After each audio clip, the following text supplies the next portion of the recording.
So here we go then, and immediately utter chaos off the start-finish line as the number 8 car seemingly forgets to shift it into gear, and then a little bit of door rubbing as well going on. We'll take a look at that again in a moment from their perspective, as I've had a reasonably good start, but you can see the number 9 car there, Marcel, coming down the inside of me into turn 1, and I'm very cagey because I have not driven this track like much at all in this car, so I let him through for now and just sort of try and get my bearings in this race and almost drive in his mirrors a little bit for these first few laps, see if I can force a mistake while the tyres are still cold and not have to do the hard work of actually making the overtake myself. But as of right now, it's not really working out in my favour as we come down into the back part of the track. But this is the start again then. The number 8 car just doesn't move and gets ploughed into by the number 2 car behind before they do move away.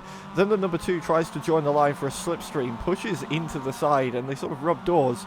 And this is not going to be the first time we see that number 8 car involved in some sort of a war as we come down now towards this bottom part of the track, and you can see side by side there. We'll swap into the picture-in-picture, the number 8 car and the number 2 again rubbing doors, this time the number 2 car flying off the road as the number 8 continues along the way. A little bit of a murder there, it has to be said, from the number 8, but who does continue on, and the number 2 is now way down behind the pack. Meanwhile then, back up the front as we come up towards the corkscrew for the first time, I am very, very close towards the back of Marcel. You see I go deep because I actually brake a little bit harder than I do. It sort of gets spooked off my line, which allows him to scamper away a bit, and then I have to watch my mirrors because the number 7 car is right behind me as well. It's so number 3 car, sorry, is right behind me as well. It's so tight in this first little part of the lap because everybody around us is sort of similarly paced. You can see I'm overdriving a little bit as well, running wide into the penultimate corner, but here is where I make my time up, and this is a theme throughout this race, is the last corner. I always seem to get really, really good runs out of the last corner as the race leader, Wilson, celebrating a very good first lap as they cross the line, and we come down towards turn 1 for the second time. The number 8 car looking to go around the outside of the number 3 in the background there, runs wide, doesn't quite get that move done, but the battle that goes on behind me is actually one of the most exciting parts of this race, as it turns out. We've got a sort of war of attrition, a little bit of a mental game going on between myself and Marcel and the number 9 car just in front of me, but that gaggle of cars behind, they are all racing door to door, squabbling throughout the entire race. You see the number 3 running wide there, giving the number 8 car a chance to get back through into P4, sorry, as we head up towards the back section of the track once more.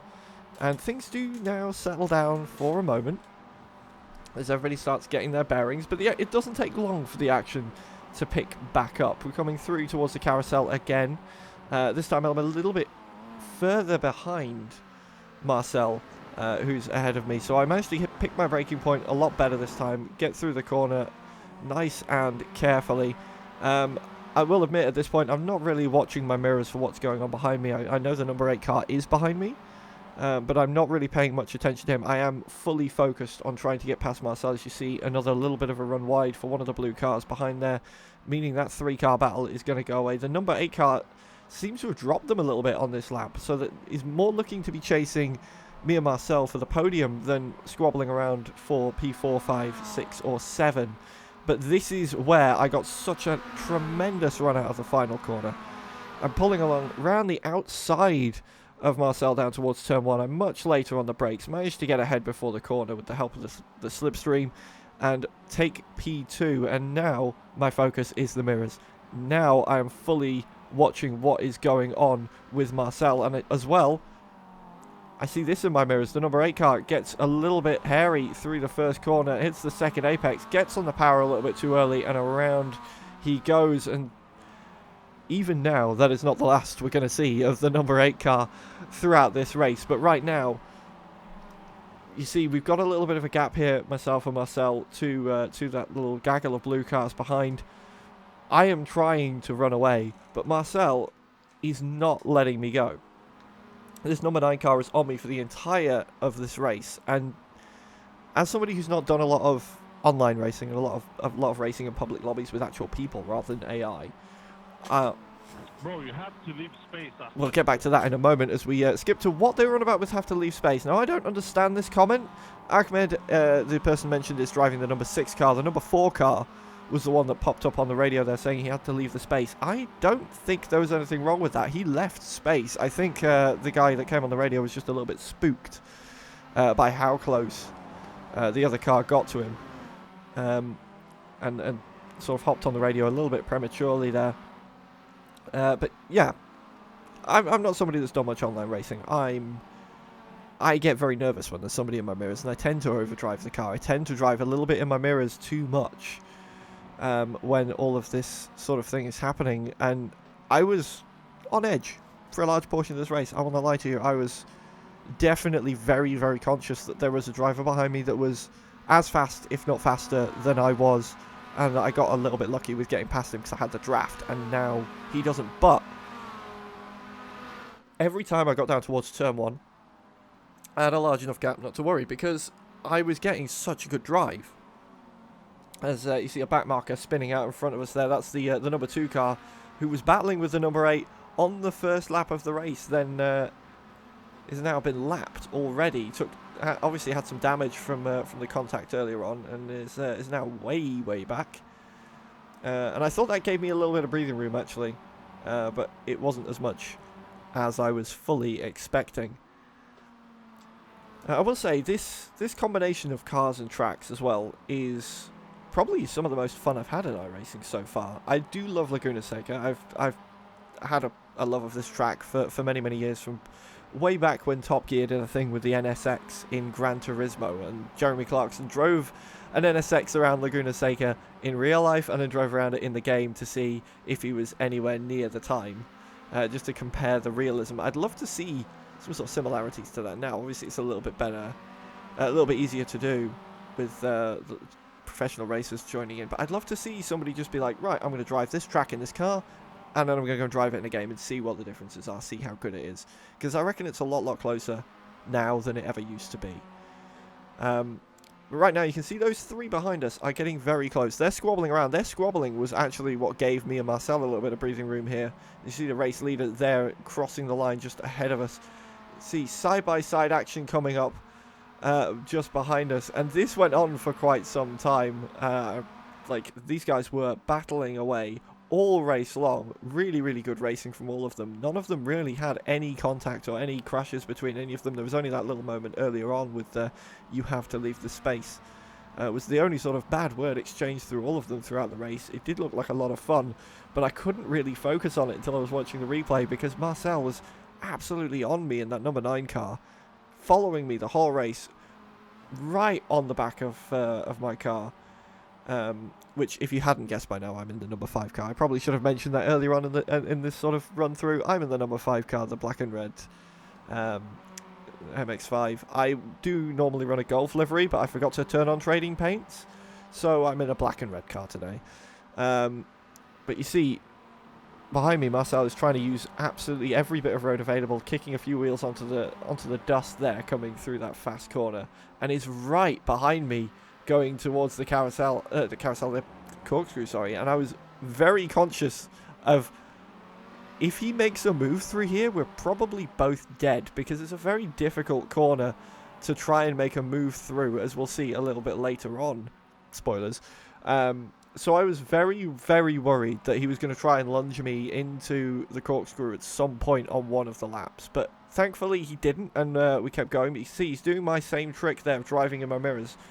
But it actually bought me a bit of time there, because he compromised his line through the final corner. And now, once again, side by side as we cut to the action behind the 3, the 4, and the 6. All running very close together, the 3 and the 4 side by side. I thought for a second it might even become 3 wide as the number 6 car pulls along with them. But down towards turn 1 we go. The number 4 up the inside of the number 3 car with the help of the draft. And now the number 3 is having to defend from the number 6, who's trying to come around the outside as well. Brilliant racing from these guys behind, it has to be said. Squabbling just never ended throughout this race. And as I found out sort of later on through the race, the number 3 car actually driving in VR as well, which is super cool. I haven't done that yet, but it is on my to-do list in iRacing. I do have my Quest headset that I could hook up to iRacing, and I reckon it's a pretty incredible experience to drive, especially with a direct drive wheel. But you see, they're still battling away. The number 6 still trying to find a way past the number 3. coming through this back part of the circuit. I'm still trying to defend as Marcel runs a little bit wide there in the number 9 car, but still carrying a lot more speed than me through there. And again, he's right on the back of me coming towards the corkscrew. And again, I'm trying to brake as late as I can, and I even missed the apex slightly there, just overrunning it, trying to carry as much speed as possible. Early shifting into second gear as I drop down the crest and just trying to run away, but luckily I was doing pretty alright in this final section of the track. I managed to hook the lines together. I finished this race with 2 incident points, both of which were off tracks that corner was just done, and then this corner I was absolutely on it throughout this corner in a way I don't think I ever have been. But we're going to cut back away now. I'm going to shrink this POV down as we focus now on what's going on with the number 3 car, is it number 2 car even, as disaster strikes, and it is the number 3 car, as across the track he goes. There's no way my VR disconnected. And his VR disconnects. Are you okay, bro? Utterly unfortunate. My VR just disconnected. Oh. Unlucky, bro, unlucky. Yeah. And it really was unlucky. It would have been a brilliant fight with those guys. That would have been a sick fight. Yeah, it was just very, very unfortunate that the VR disconnected midway through a race. Yeah, this would have been so. But everybody took it on the chin. It was nice to see the guys who was racing with sort of being like, oh, Sorry for you. being like, oh man, like, are you okay? Like, you're just checking in on the guy. Like, I've seen a lot of people go on about iRacing and being very angry, and everybody's, shouting at each other on the microphone. But what added to me really enjoying this race was that everybody was very friendly. There was only that one moment, as I said earlier on, where somebody was like, you have to leave the space, and even that wasn't exactly aggressive. Like, it was sort of heat of the moment adrenaline sort of thing. But everybody was very nice. Like, those 3 were fighting really nicely, having some great battles going on behind, and then obviously with the VR disconnect. But then everybody would be like, yo, bro, you okay? All of that, checking in on the guy. Really, really nice to see. And just made the vibe of this race a whole lot better. The final voice you heard through the radio comms there was actually the race leader, who wasn't even involved in that battle at all. Was just like, oh man, I'm sorry for you. I didn't say anything because I don't have my push to talk bound. But yeah, it was just really nice to see. It does mean that is a 2-car battle that continues. So it's we're going 2 by 2 now through the final stages of this race. We've got about 5 minutes or so of the race remaining at this point, so only a few more, like a handful of laps to go around Laguna Seca, and I have now started to drop Marcel a little bit, and I'm not quite sure why. I think he might have made a mistake at the start of this lap, but I also think he might have cooked his tyres just a little bit, trying to sort of overdrive to keep up with me and to try and get past me and force a mistake. I think he has just cooked his tyres, driving that little bit inconsistently and overheated them slightly, and it's forced him to drop back. And I'm now thinking to myself, don't get complacent, don't let it get in your head. You've got a little bit of space, but that doesn't mean you can go and have a spin. This is a free podium. But while I'm doing all of this, the number 8 car, once again in the wars, you see, with the this pair battling each other tooth and claw throughout the race. They have that little moment there, and then just a little bit later down the road, you see the number 8 car now trying to get by the number 2 around the outside of the corkscrew.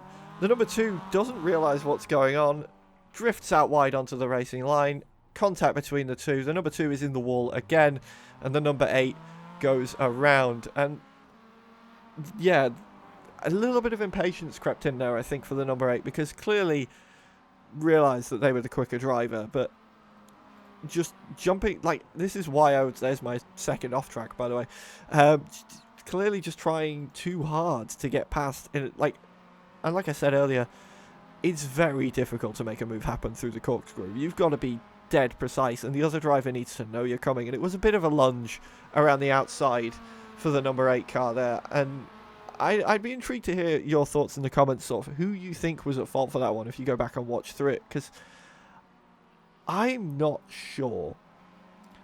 I'd be inclined to say it's sort of 60-40 on the number 2. The number 8 was very ambitious. It was a very late lunge. He left the room on the inside, but the way the camber of that corner works and the way the elevation changes work, I don't think it's wise to go for a move there, and I think that was inevitably going to happen unless one of them was an absolute driving god. As we're coming towards the final few laps now, you can see the race leader still just walking away from us out front. Hasn't dropped us quite as far as I thought he did, actually. I was expecting him to be miles and miles down the road, but he wasn't that far ahead. He was quicker than us consistently, lap by lap. I think his fastest lap was about a second faster than anybody else in the race.